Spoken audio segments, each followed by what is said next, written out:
All right, we're about a minute after. It looks like people are still rolling in, but I'll just get started with introductions. So today we're talking about HubSpot tips, tricks, and integrations to get more from your portal. This is the first event of 2021 for the Cleveland Hug, so welcome everyone. So glad to have you here. I do wish we were in person, but hopefully we can get back to being in person again here soon. I think good things are coming for the summer. So just a few introductions. First off, I'm Sandy Young. If you're not familiar with me, I've probably met. I saw a lot of familiar faces registering for the Hug today, but if we haven't met, I'm Sandy. I'm the marketing director at PR 2020. I've been at the agency now for about 8 years, and I've been using HubSpot for 8 years as well. So excited to be the new Cleveland Hug leader. And I also wanted to introduce my colleague, Carly Van Boxel. She's on here as well. She's the marketing coordinator at PR 2020 and also an avid HubSpot user, and she will be monitoring the chat. So if there are any questions that can be answered right away, she can answer those in the chat. And then at the end, she'll also be moderating any kind of Q&A.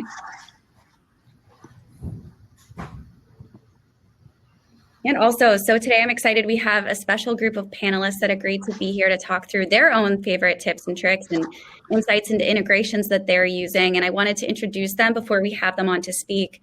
So we have Elizabeth Duran on. She's the partner, program manager, and senior consultant at PR 2020.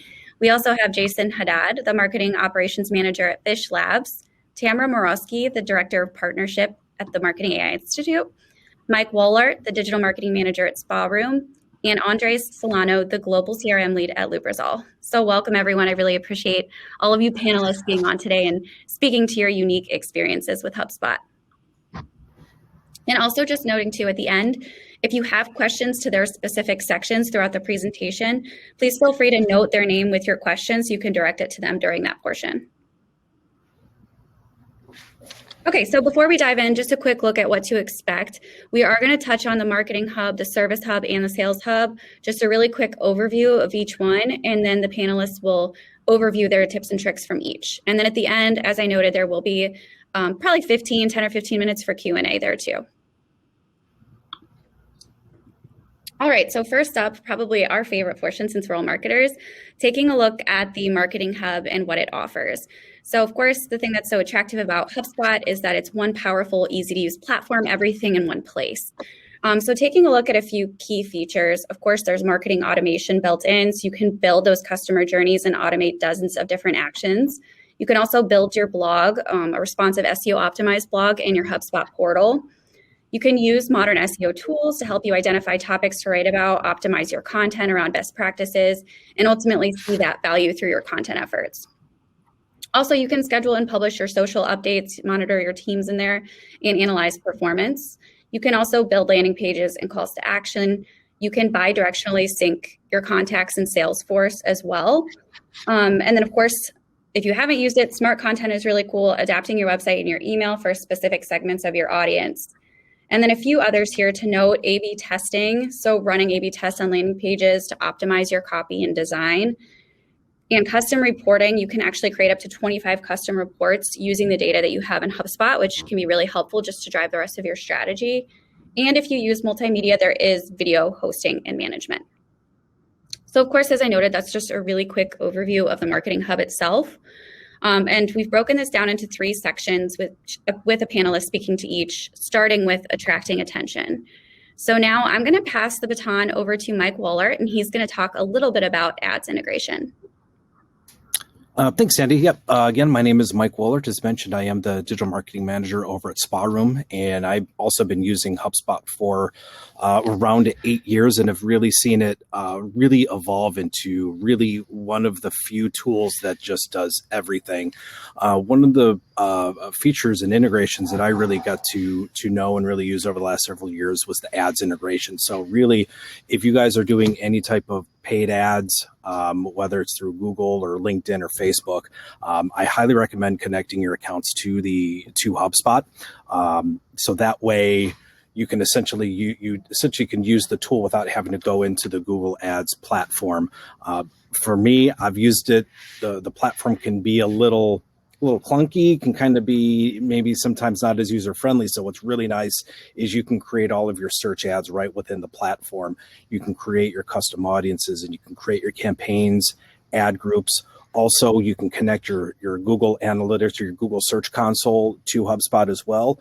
So you can kind of do everything. You can do your keywords, set your keywords, do your keyword research, set up all of your ads, set up all your copy and headlines, target your locations, set your bids and schedule. And what's nice, everything syncs with with each platform. So you don't need to worry, oh my God, is this going to sync? Is this going to carry over? As soon as you create all of those campaigns and all of your audiences, everything syncs for the most part immediately, and you get all of that information, and that syncs right into HubSpot. So you can create those audiences. You can create audiences from your website visitors, from your contacts, as long as they're cookied.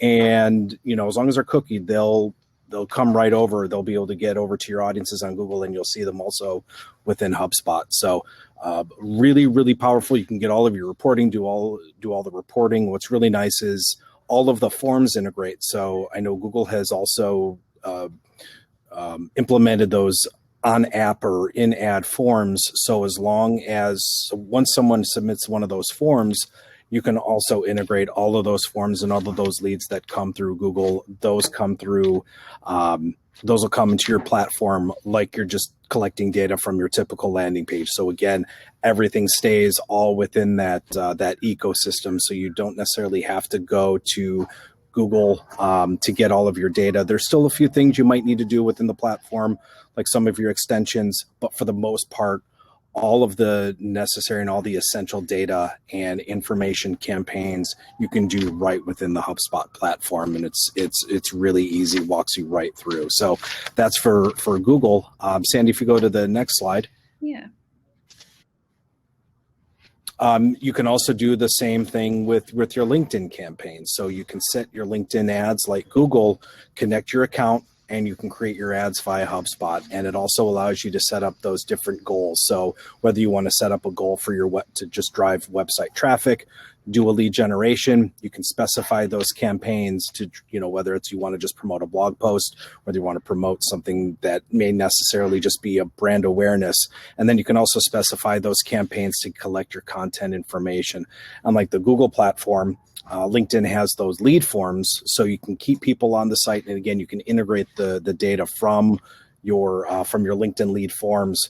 And as soon as people start entering their information, you'll see that data right in your HubSpot platform. And again, you can create your lists for retargeting. And you can connect company lists for specific account-based marketing, which I really like the tool for your account-based marketing. You can specify your target companies, their job titles, and really get as custom and specific and really targeted towards your audience. And then you can do your contact list to create content for retargeting and any type of in-mail or for any type of in-mail campaigns. And it's real easy to set up.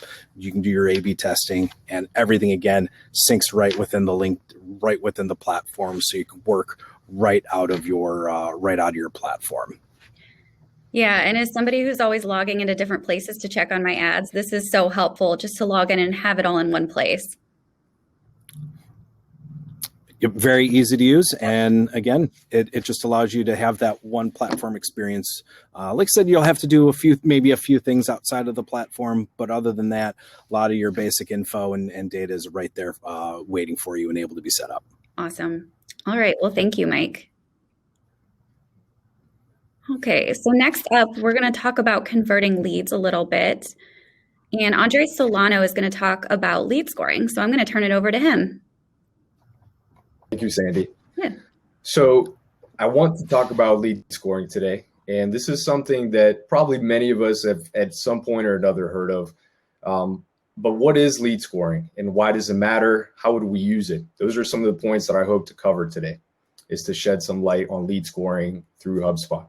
So to kind of kick things off, I would usually kind of raise, if we were in person, I'd probably ask people to raise their hands. How many people have heard of lead scoring? But again, I think I'm just going to play off of most people have heard of it in some way or another.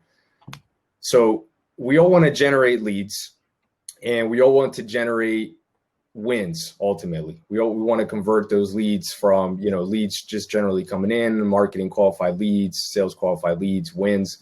But not all leads are created equal. So we've probably come across in our time some very good ones, some very good leads that, you know, are money makers, so to speak. And then probably other ones that are more so the fakers, you know, somebody using a burner account, so to speak, where those are leads that we definitely don't want to keep moving down the funnel. So the question here becomes is, how do we systematically surface the best leads in an efficient manner? And the challenge there, I guess the key word rather, is systematically in an efficient manner. Okay, those kind of go hand in hand. So the lead scoring system that HubSpot offers can help.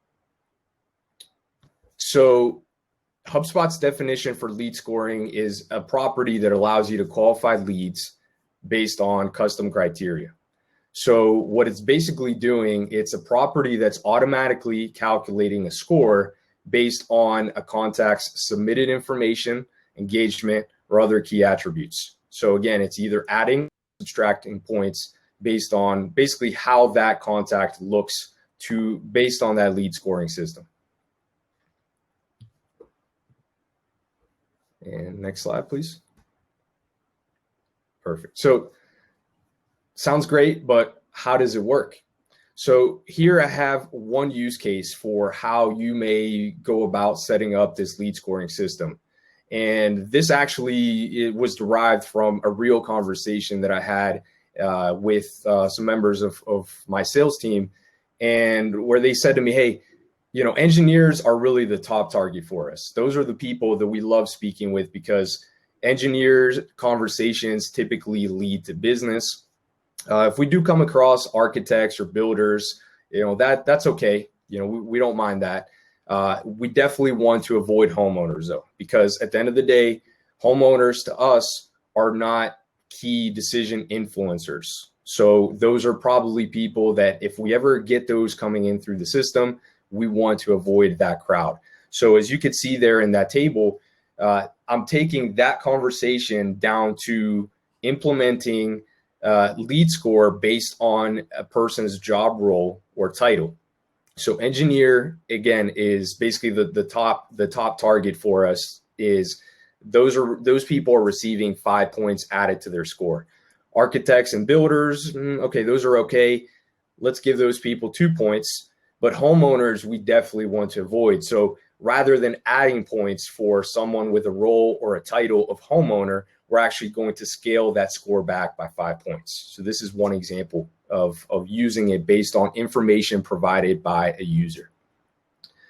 Now, this is a second use case that I've also tapped into, and now where the first one was based on submitted information, and that was, again, that role or job title, engineer, homeowner, etc. This is actually based on someone's website engagement. So we have this famous Florida hospital case study. It's a really popular one for us. And at one point or another, we started understanding that, hey, we tend to have our highest win rates on leads who download this Florida hospital case study. So, okay, noted that down. I'm going to come back to that later. Now, the next part that came out of it in a conversation with the sales team and trying to profile what some of these leads look like that we tend to close and win with, something else that came out of it was, hey, when somebody fills out a contact us form, specifically on our product purchase page, that typically means that they're looking to buy from us. Those are people that we need to pick up the phone and call as soon as possible. So once again, in that table down below, you see how that would be reflected within that lead scoring property is for anybody that downloads that Florida case study form, they would receive 10 points added to their lead score. And for anyone completing a contact us form on that product purchase page, that would be even higher. That would be 30 points. Now, one thing I want to lead with, or I guess that's going to trickle down to my next slide, Sandy, if you would move to the next one, is using lead scoring with a purpose, okay, with an intent. So it's good to know whether someone's score keeps going up and up and up and looks like a great lead for us. But ultimately, we want to take some type of action with that lead. We want to do something with it once we do find out that they are a high scoring lead.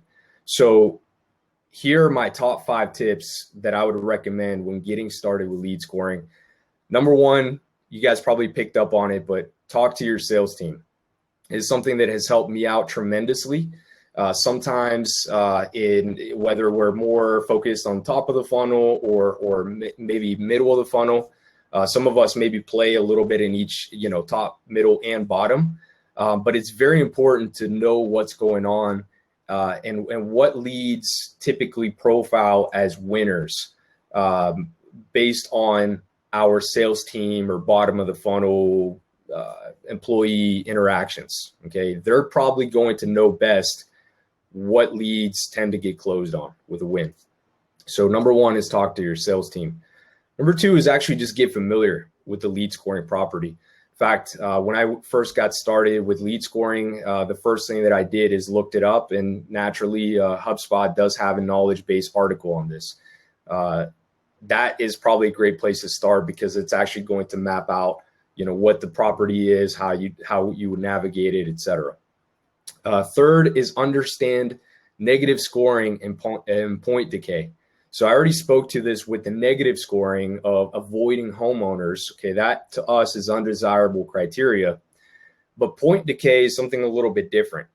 That's actually subtracting points based on the recency of a lead. So basically, if somebody had a high score based on interactions, back in 2016, for example, that was 5 years ago. We wouldn't want that point to still be, 60 or 70 or a high score, if they haven't interacted with us in 5 years. So over time, that point decay is basically saying, hey, we need to scale back that point or that scores based on basically that recency of that engagement or interaction that they've had with us. Number 4 is don't be afraid to dive in. So this is one that at times can seem scary. Hey, let's go live with this and people are going to start generating scores. But I have found that that's often the best way to go about it is, start small, start with a couple things that you can score. And then from there, you can make tweaks. It's very easy to make changes as you go. Last but not least is something I mentioned here from the last slide is use it with a purpose, use it with intent. Okay, so if somebody gets or generates a high lead score, you want to do something with it, whether that is, for example, create a deal and assign it to a salesperson. Maybe you just want to package all that information that we've collected on that person or how that score was gathered and notify one of our sales team members to close to follow up with that lead. Or on the marketing side, you can actually just add that lead potentially to a nurturing workflow that's targeted at people that have had high engagement with us. So that's my overview. I'm happy to answer any questions here towards the end of the session, but hope you got something out of it. Yeah, Andres, this was great. I would just to add to that too, that last tip, I know it seems obvious, but I think a lot of people put so much time into building a lead score and then it kind of falls off. So I think having a strategy going off of that and connecting with sales and really bridging that gap with sales and explaining that to them and letting them know why it's so relevant is so huge. So I'm glad you added that one. Yeah, thanks. Sure. All right. Well, this bridges very nicely into workflows. So Elizabeth Dern is going to speak to, we all know that workflows can get a little messy, especially as you begin to build more. So she's going to talk through managing that process a little bit. So Elizabeth, the floor is yours. Thank you. Yeah. So all HubSpot users here, as any HubSpot user knows, that well-functioning marketing automation is really, really key to helping leads convert. And that's kind of the whole idea, right? So getting conversions with that highly personalized marketing content, but taking the repetitive and the time-consuming work out of it. And so workflows then are that quintessential marketing automation function in that respect. And that's why they're so important to maintain within your portal. But as Sandy mentioned, if you've been working in a HubSpot portal for more than a year or so, you've probably been confronted with a huge mess where your organized workflows used to be. And you might have workflows that you created for trade shows 5 years ago, nurture streams that hinge on outdated enrollment criteria, internal workflows that aren't doing the job they're supposed to be doing, sending notifications appropriately. And not only that, but it can be really impossible to distinguish one workflow from the next when all of your partners and your internal stakeholders are following their own unique naming conventions, both for in-use workflows and for those incomplete workflows too. And so that's why auditing your workflows is so important. So there's three main reasons here. So the first one being to remove what's dysfunctional. So are the workflows even working properly? Are they performing that internal administrative function the way that they should? Is the enrollment trigger working on your marketing email workflows? Or worst of all, are you overwhelming contacts with multiple types of email or irrelevant email? The second reason would be to condense what's repetitive. So just as an example, we did a workflow audit for a client who had sales reps, sales managers, and marketing folks who were all creating these internal administrative workflows that were designed to do the exact same function. So it's unnecessary and it can get really confusing. And the final reason there is to organize what's disjointed. So again, especially when you have multiple stakeholders creating workflows, you'll end up with basically a mess and useless folders if you're not all following things like a common naming convention. So the end goal there for your workflow audit is a workflows tool that's clean, so to speak, and will both prevent mishaps and contribute to better marketing automation results. And you can tap to the next slide, Sand. Thanks.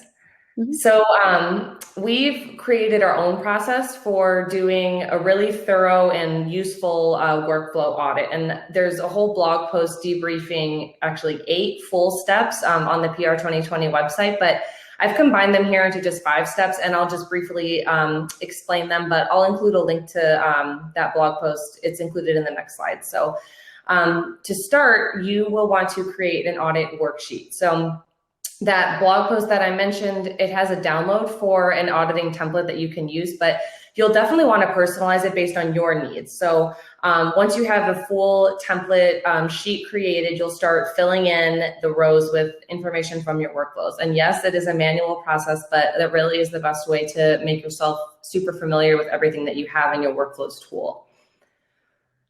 Step 2 then is finding patterns and spotting issues within this completed database. So maybe there is some clear repetition between your workflows, or maybe you're noticing a ton of top of funnel nurturing that functions really well, but then nothing to nurture your current customers into evangelists.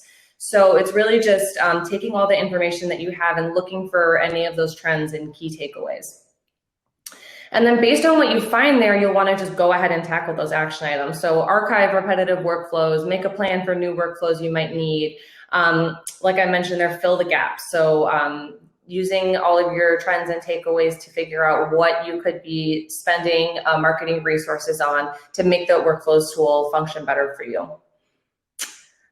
Step 4 here is really important. So you've now spotted everything that's wrong with your current workflow setup. And so this is the chance to remedy all of those problems going forward. So creating a checklist, it includes things like common naming conventions, specific suppression lists that should be used, proper folder usage. And then most importantly, anyone who is using the workflows tool needs to have access to this checklist so that they can know to follow all of these rules, and then also add any new workflows that they create to your existing audit worksheet for ongoing maintenance. And that's kind of the perfect segue into the final step, which is to just make sure that you're maintaining your worksheet. So this isn't a set it and forget it kind of thing. You want to, again, make sure that you're adding new workflows to this sheet on an ongoing basis, and then do yourself a favor and just schedule that next audit for 6 to 12 months from the first time you do it, and repeat the process to make sure that your workflows tool is always functioning properly. So again, there's a link there to the full blog post if you want to see a longer debrief on each of those steps. But hopefully this kind of gives you some actionable steps to make your marketing hub help you convert leads a little better. Yeah, thank you, Elizabeth. This is super helpful. And I think it sounds like a lot of work, but it's something that once you have it, it's a great foundation to build off of. And as you maybe have new employees join your team, they can check in and see what's running to ensure it's not duplicitous to what they're setting up. Or when you do your audit, you might find a workflow that was from 2015 from an employee who's not even there anymore. So it's so important to your brand to ensure all of the workflows you have are a great representation of the campaigns you want to be running. Thanks for sharing that, Elizabeth. Yeah, thank you. All right, and we have one more panelist speaking to the Marketing Hub. This is specifically for data management. I'm going to pass it to Jason.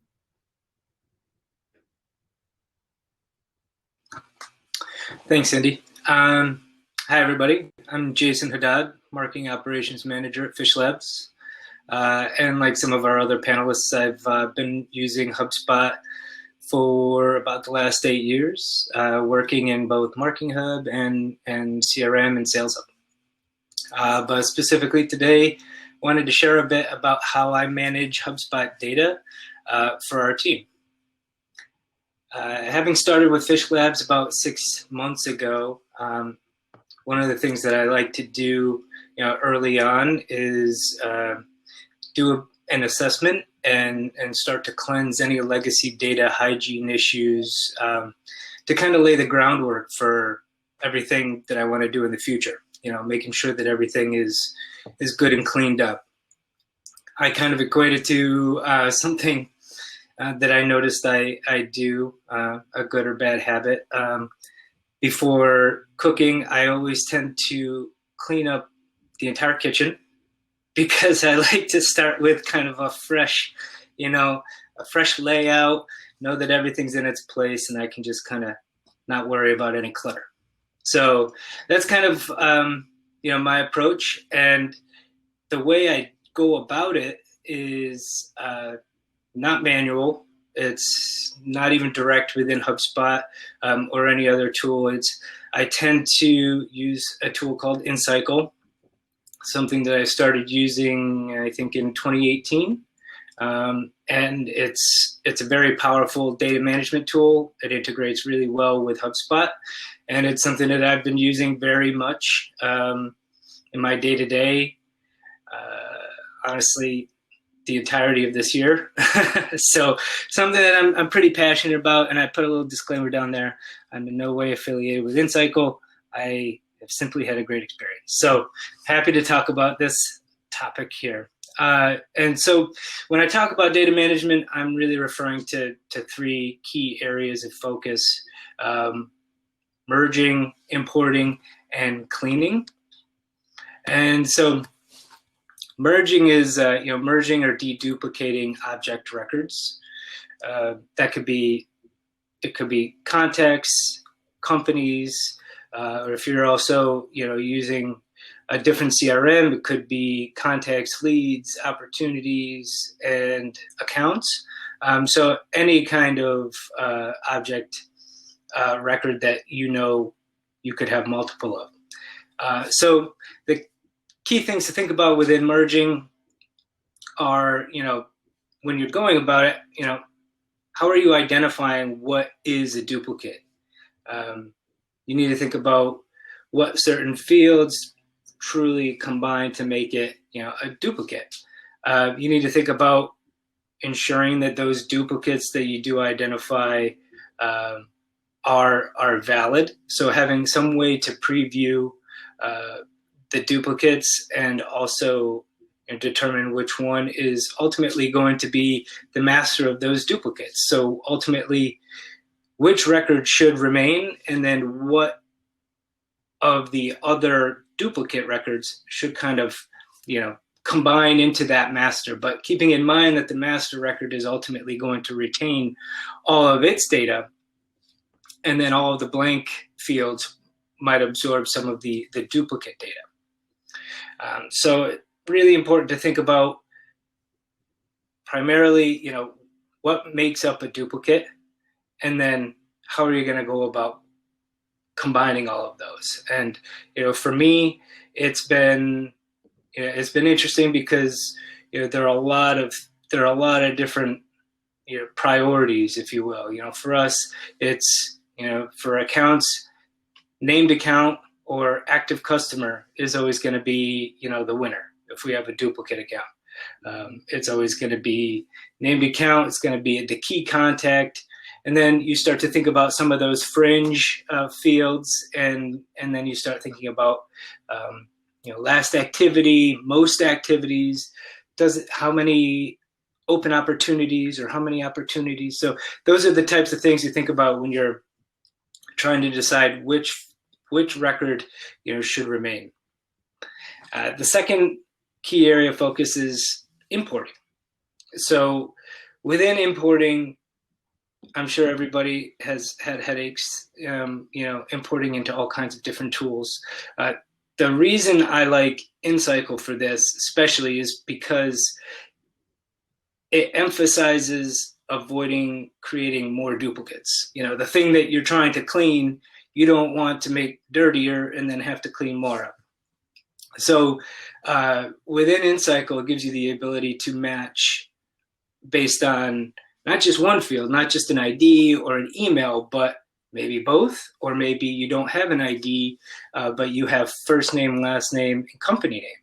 So you have the ability to be a little bit more flexible with your import process, and then it'll show you which ones do match prior to even importing. So ahead of time whether or not you're going to be creating more duplicates. And then you can import against all objects, which is really nice. And then you have the ability to import and associate all from one single screen. So one of the things that HubSpot does, and the process is pretty streamlined, is give you the ability to import contacts and associate them with companies. It's a different process. It requires you potentially using the same data sheet twice and going through 6 steps. With InCycle, you have the ability to import and associate based on IDs, based on company name, all from one screen. And then again, once it's imported, it will automatically recognize it based on the data that it's synced and tell you whether or not it has recognized the associated company. So really nice being able to just quickly import one data sheet and associate with the appropriate records that you want. And then I mentioned importing mostly to create, but also there's importing to update and importing to delete. So sometimes you just need to do a quick, say, append, or maybe even overwrite everything. Having that flexibility to choose whether or not you're updating, overriding, or appending is pretty powerful. So that's one of the things that I really like about using InCycle for importing. And then lastly, cleaning everything up.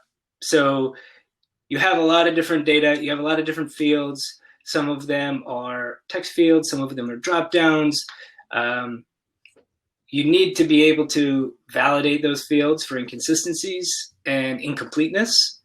And you want to be able to, once you identify them, make those quick updates. So with InCycle in particular, I can easily use one of the pre-built functions that they have to be able to say change all phone numbers to the exact same format. I get pretty particular sometimes about the way I like to see states listed, countries listed, and if you've kind of inherited a number of different tools, a lot of times you get some that spell out United States of America, United States, US, USA, some with periods, some without. How do you clean all of that up in a very quick way without having to create a large data sheet with some crazy formulas? InCycle has all this stuff pre-built and it works really well. So that's just one example, but being able to transform your data is really, really important, and be able to just push it right into HubSpot without having to re-import it. So why do you need better data? Better data means improved personalization. So for those of you that are sending personalized emails, either externally or internally, you want to have that, representing, you want that to look professional. So you don't want, the inconsistent data, say that you receive from a form submission, to be, shown to a customer or to somebody within the company, thinking that, you don't have things cleaned up. It also works, if you're using bots as well. So just having a nice personalized customer experience. Better data means accurate reporting. So accurate reporting is pretty key for most of us. So being able to ensure that the filters that you are using are encompassing everything that you expect it to. But say hypothetically, I ran into this, if you're trying to report on everybody in the United States, but you don't know all the different permutations of US, USA, some with periods, some spelled out, you might not get everybody within that report. So clean data means, more accurate reporting, more reliable automation. Similarly, you're using, a certain, you're using logic, you're using certain parameters to either create active lists or create logic within a workflow itself to trigger automation. If you are unsure whether or not all of your data meet the criteria because it's inconsistent, then you might not have the workflows firing like you want them to. And then lastly, and possibly most importantly, better data can also result in lower subscription costs.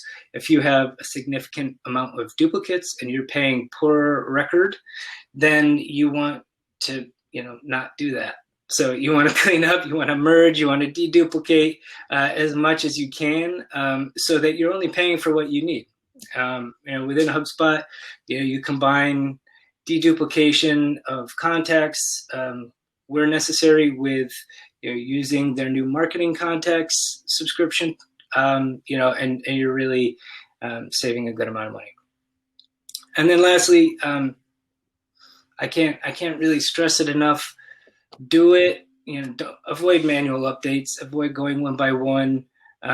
It's very painful. I can't even think about it without kind of shrieking a little bit. Think about doing things in bulk or in mass updates. Test your templates. Test the logic that you're using to say deduplicate. Take a look at the previews that you have, and then determine whether or not your confidence level is high enough, and then make mass updates based on that. InCycle also has it's also an action within HubSpot.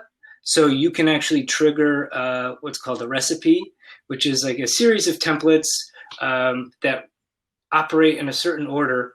So say, for example, you have a form submission and you want it to go through that cleansing process. You set up 5 different templates to make sure that the first name, last name, state, phone are all set up the way you want them before it even triggers any other notifications.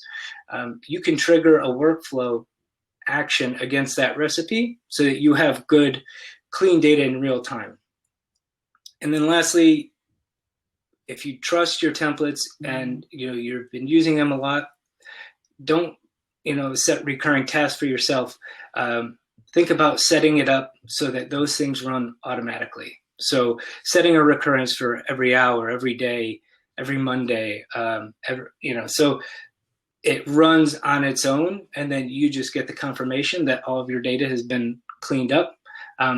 These are the types of things that I have begun to implement as I go through the cleansing process. Before I move on, I usually leave an automated recurring template to go so that I don't have to come back and worry about it again.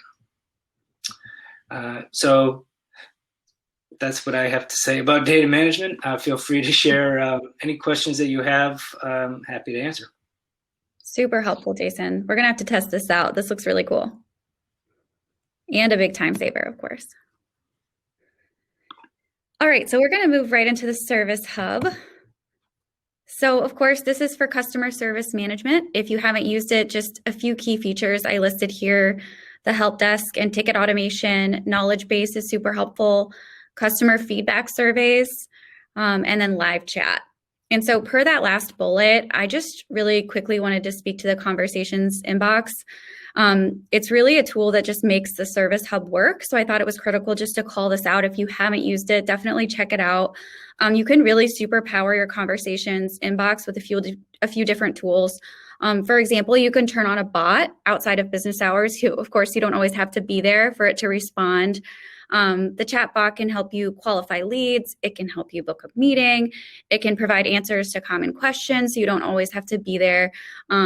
And just really, truly help you provide that exceptional customer experience that we're trying to offer. So just one piece of the Service Hub that I would definitely recommend checking out. There's a link there at the bottom. If you're not familiar, can be a great piece of your marketing and customer service strategy. So lastly, but not least, moving into the Sales Hub.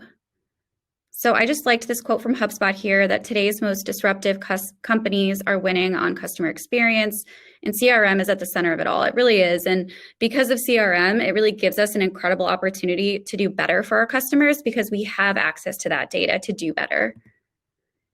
And so just taking a look inside the key features of the sales CRM software at HubSpot, these are a lot of enterprise grade tools here, but the CRM tools, the custom objects, teams and permissions, ABM and selling, LinkedIn sequences, email sequences, meetings, bookings, email tracking. I just put an asterisk there. That is part of the free version of the Sales Hub if you just want to test it out with a tool. And then there's much more where that came from. But just from a very high level, how this can really help teams close more deals, deepen those relationships that you have with your customers, and just manage your pipeline a little bit more effectively. So our last panelist for today, Tamara Morosky, I'm going to turn it over to her. She's going to talk a little bit about the LinkedIn Sales Navigator and how she's using that spot. Hi, everybody. My name is Tamara Morosky. I'm the Director of Partnerships for the Marketing AI Institute. And there are a couple useful HubSpot tools that we use to create meaningful connections with prospects and existing business partners, that being the LinkedIn Sales Navigator integration and then HubSpot Insights.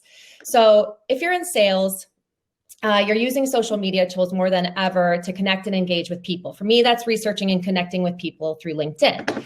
We use LinkedIn Sales Navigator because it makes it easier to identify, nurture, and sell to prospects. And with the integration in HubSpot, it's super easy to just see all the data directly on the contact or company record. So on the contact record, you're able to see information like shared connections, experiences, interests, even recent activity. So what I love about this is that I can see my prospect here, Paul, for example, asked on LinkedIn recently if anyone had suggestions for an abstracted text summarization tool that uses AI. So I could actually click right in from HubSpot into LinkedIn and give a recommendation to start building that relationship by engaging with him on his posts. So, or if I didn't know Paul, I could see what mutual connections that we have and see who I could get an introduction get introduced to him with. I could also see what other related leads work for that company and add them to my Sales Navigator lead lists. Another cool trick is that you can actually send InMail directly from HubSpot if you're looking to connect quickly and without even leaving the platform. So it's super quick. You can continue to send InMail messages in HubSpot and see that conversation in the InMail pop-up box. So make sure to check that out too. For companies, you'll see the tabs recommended leads, connections, and news. For me, I love researching and seeing exciting news about my prospect's business. It's a great way to reach out, get a conversation going, potentially getting a call scheduled. So something like, hey, I saw you're going through a rebrand. Can't wait to hear all about it. Or, hey, I saw you're expanding and hiring. What positions are you hiring for that I can help share with my network? So it's just even better that I can see the news right in HubSpot. I don't have to have multiple tabs. I don't have to do my own research, so it's saving time on that prospecting. And then the last tool that I use is HubSpot Insights. Insights is a database of company info that HubSpot gathers by combining third-party data, web crawling, and crowdsourcing. It updates in real time, which is awesome, and as HubSpot gets new information. So if you add or import a company by the company domain name, it has to be by the company domain name, data will be pulled from HubSpot Insights. So you'll notice that little icon next to the property that's being populated. That's how you know it's being populated by Insights. And then there's properties like annual revenue, number of employees, industry, year founded, the link to the actual LinkedIn company page, the Twitter handle, and total money raised. So it's really great that those are all automatically getting populated in. If you can imagine having to populate those fields manually, it would not be fun, and it eats away a lot of valuable time that you could be doing. What matters most is connecting with people and building that relationship. So again, those are just a few tools that I use to make my job easier. It makes my job smarter. That way, like I said, the main thing is building connections and relationships, and rather than spending time on populating data or researching companies. So I hope that helps. Yeah, and I know that's a simple one, but that's so helpful just to be able to look at a contact and know all of this background information, and the value that that provides from HubSpot is huge for a salesperson. Saves so much time. Mm-hmm. All right, so we do have almost 15 minutes to answer questions. So I just listed the panelists here. If you do have a specific question for a panelist, you can put it in the Q&A and we can direct it their way. I'm actually going to stop sharing my screen just so I can see your faces. Okay, awesome. All right, Carly, do we have any questions coming through? Yes. So I wanted to bring back up the topic of lead scoring. And Evan, I wanted to direct this question to you. So there's been some talk in the chat about lead scoring and using HubSpot's predictive capabilities for it versus the manual approach. Paul specifically said that working with his team, they found that the predictive lead scoring was weighing some of the page views, deal stages more heavily than the team wanted to. So what has been your experience working with HubSpot users and helping to set them up for success with the predictive lead scoring capability? And what's your experience working with that versus the manual option? Thanks. Yeah, so predictive lead scoring, I think, is a cool feature in HubSpot. It's something that works well for some folks, but the reality is that it's not really going to be that effective for a lot of us. Like many machine learning functionalities, it does better with more data.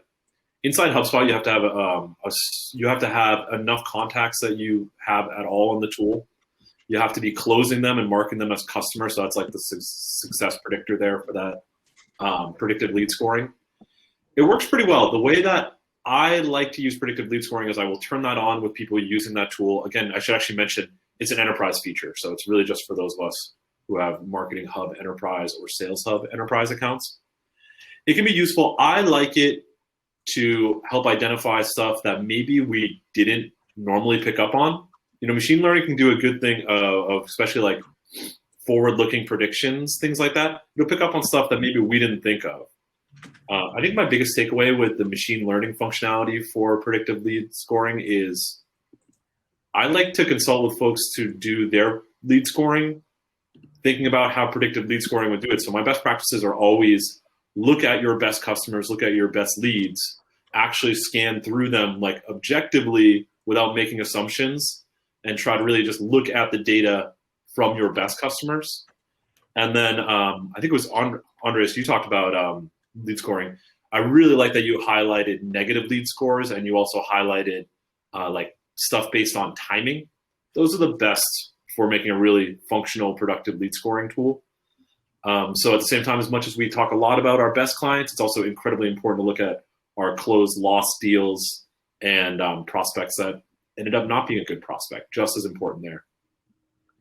So lead scoring is cool. It's not available to a lot of us. I think we can take some lessons, though, from what we do with lead scoring and often maybe produce something better manually. No, and continuing that conversation of lead scoring, just one more question for Andreas.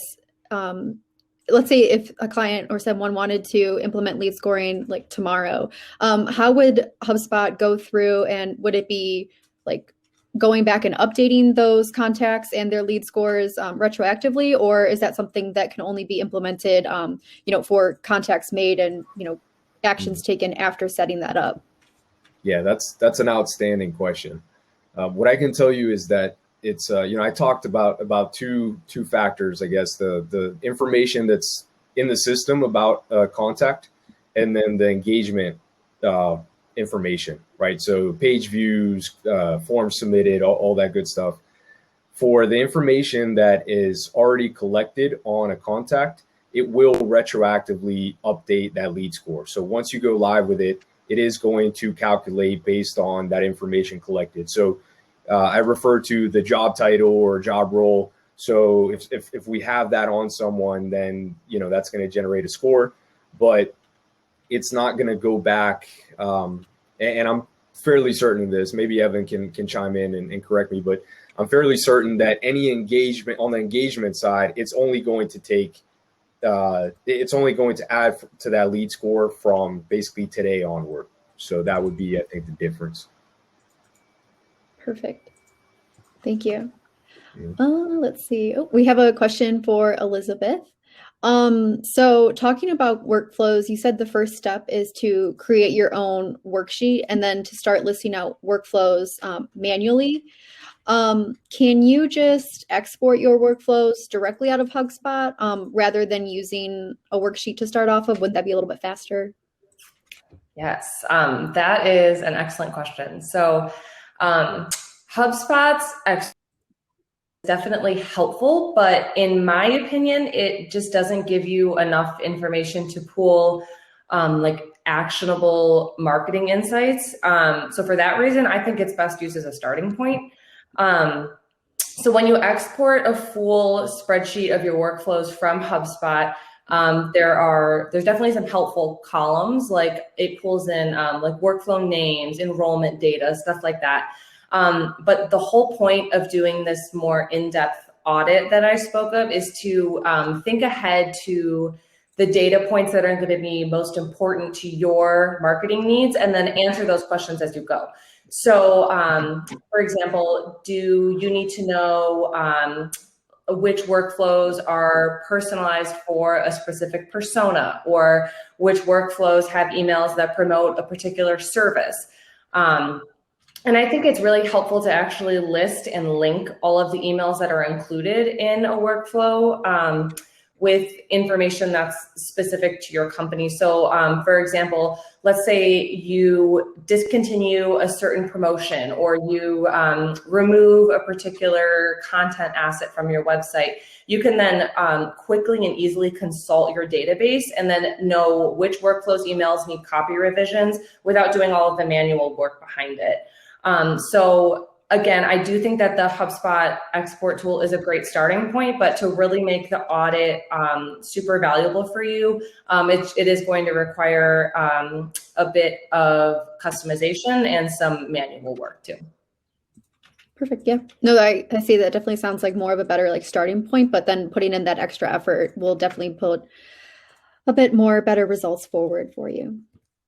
Let's see, I'm looking through the chat. This one is for Mike. So are there any related to ads integration? So are there any different or unique reporting features when you manage ads through HubSpot? Or have you noticed, maybe certain data points that you typically rely on missing from the HubSpot platform? If so, what are they? Yeah, a lot of the data that I can get is a lot of the is a lot of your, not vanity, but you can get all of your impressions, conversions, all the necessary data. You would need to either use Google Analytics or maybe go into the ads platform to get a little bit deeper, like date and time, like where your ads are being served and where your most important data is. So there is there is a little bit more you would need to get into the Google platform. It does have a little bit more data available in the platform, but a lot, like I said, you can get a lot of your starting data. You can build a really good initial dashboard from HubSpot, and then fill in using the Google platform. Like I said, you can get your date and time info, your your mobile, your desktop, what devices are maybe converting or maybe doing a little bit more. So yeah, you can supplement some of that other data from the Google Ads platform. Perfect. Thank you for answering that. We might have time for one more, Carly, if there is one more. Yeah, I'm looking for. We did have a question related to LinkedIn Sales Navigator. So Tamara, if you could answer this, is there a way that you're aware of to trigger different workflows based on interactions or conversations through LinkedIn Sales Navigator in-mail messages going back and forth? I'm not sure if you've had any experience kind of creating workflows based on that, but is there any integration there? Actually, from my understanding, it's only one directional. It does not come back. So Evan, you might need to help me out on this one if it's on the product timeline or anything there. No, so we don't have anything available for triggering messages in LinkedIn Sales Navigator. Integrations with LinkedIn have a tendency to go pretty slowly. They have kind of a cloistered API system. So our partnership with them, good functionality, but stuff takes a little while. You could potentially, based on your work from the content that you're pulling from LinkedIn Sales Navigator, if you're commonly populating some fields, you could think about triggering workflows in HubSpot based on that information being available, but nothing actually for sending in-mail. Perfect. Gotcha. All right. Well, thank you, Carly. And thank you again to all the panelists for being here, and to Evan. I think this was some really great discussion, a lot of great insights. Thanks again. And to everyone else, to the attendees, we'll hopefully see you at the next Hug. Thanks, everyone. Bye, guys. Bye. Bye.